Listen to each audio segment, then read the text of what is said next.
Bonjour, alors voici l'exercice d'aujourd'hui. Soit x et y, deux variables aléatoires définies sur un espace probabilisé oméga AP. Bon, on va pas s'attarder là-dessus, l'univers, l'attribut, la probabilité, bon, c'est pas super important pour cet exercice-ci, à valeur dans n. Donc les deux variables aléatoires sont à valeur dans n. Soit un réel petit a tel que quel que soit i et j appartenant à grand N, la probabilité que x égale i et y égale j, la probabilité de l'intersection de ces deux événements, soit égale à a sur i plus j plus 1 factoriel.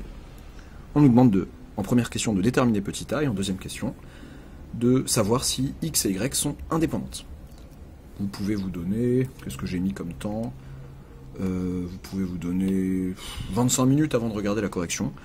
Et correction, et je ne corrige que la 1. Petite douille, en fait la 2, vous trouverez la correction complète de la 1 et de la 2 en lien en description de la vidéo. Alors, bon, ça vous aura au moins fait faire l'exercice si vous avez tenu les 25 minutes et si vous avez joué le jeu.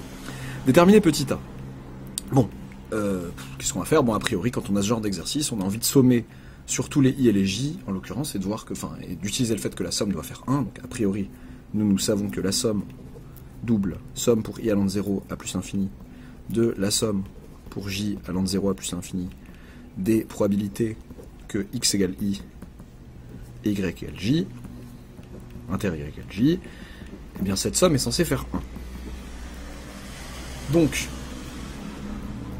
en fait, on a que la somme de ces machins doit faire 1. Je peux sortir le a de la somme, ça me fait que a fois la somme pour i allant de 0 à plus l'infini, fois la somme pour j allant de 0 à plus l'infini, des 1 sur i plus j plus 1 factoriel. Tout ça doit faire 1. Ok, bon, qu'est-ce que je fais avec cette somme double? Dans ce genre de situation, souvent, ce qu'il est judicieux de faire, c'est de se dire, attendez, mais j'ai du i plus j. Bah, je vais en fait faire une sommation par paquet en fonction de la valeur de i plus j. Je vais me dire, je vais regarder, je vais m'intéresser, donc, est-ce que je laisse le a tranquille? Oui, pour l'instant, je laisse le a tranquille, on verra après. Cette somme-là, que je peux aussi écrire comme étant la somme pour i appartenant à n, j appartenant à grand N, des 1 sur i plus j plus 1 factoriel, donc c'est une somme double maquillée, hein, elle est là. Et bien cette somme, c'est aussi la somme. En fait, si je somme par paquet, qu'est-ce que je veux faire ici, en fait? Je veux dire que, à chaque fois, je vais regarder tous les couples dont la somme fait un certain cas. Et je fais défiler tous les cas de 0 à plus infini. J'ai expliqué un petit peu la justification un peu de cette sommation par paquet. Eh bien, il s'agit d'expliquer en fait que l'ensemble des... Alors, comment je vais expliquer ça? Donc si j'appelle, pour tout cas appartenant à grand N, AK, qui est égal à l'ensemble des couples IJ de N, d'entier naturel, donc de n carré, du coup les couples de n carré, tels que i plus j égale k,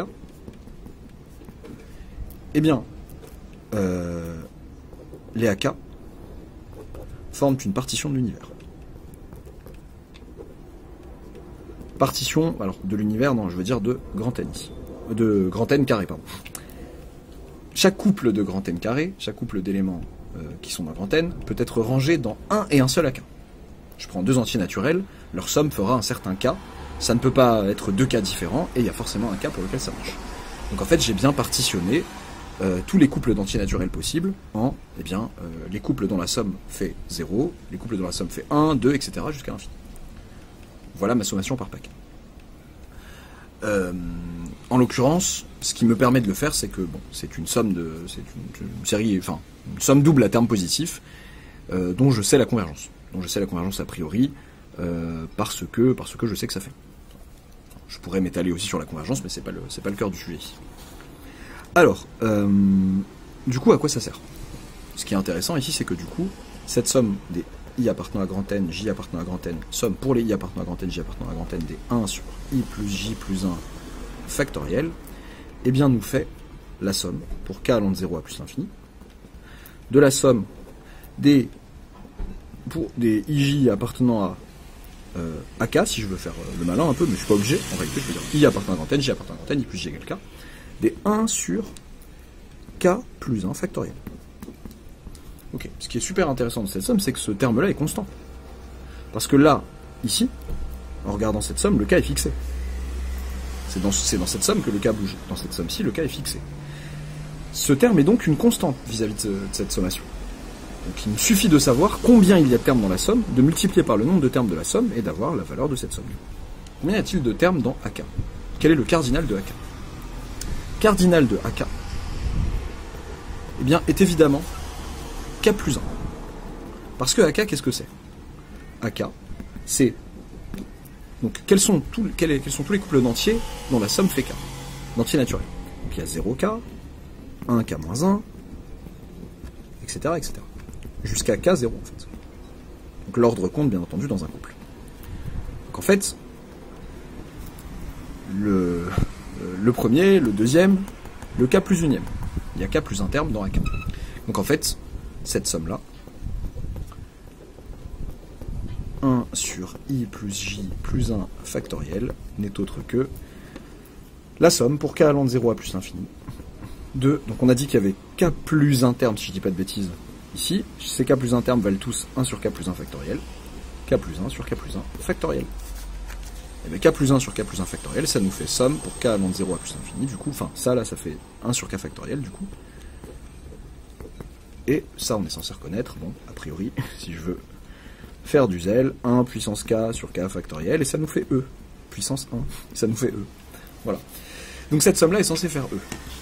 Et je veux que A fois cette somme soit égal à 1. Ça nous fait donc dire que A est égal à exponentielle moins 1. Voilà.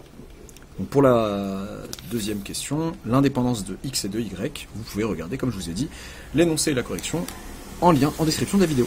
A très bientôt pour une nouvelle vidéo, peut-être un petit peu moins bruyante.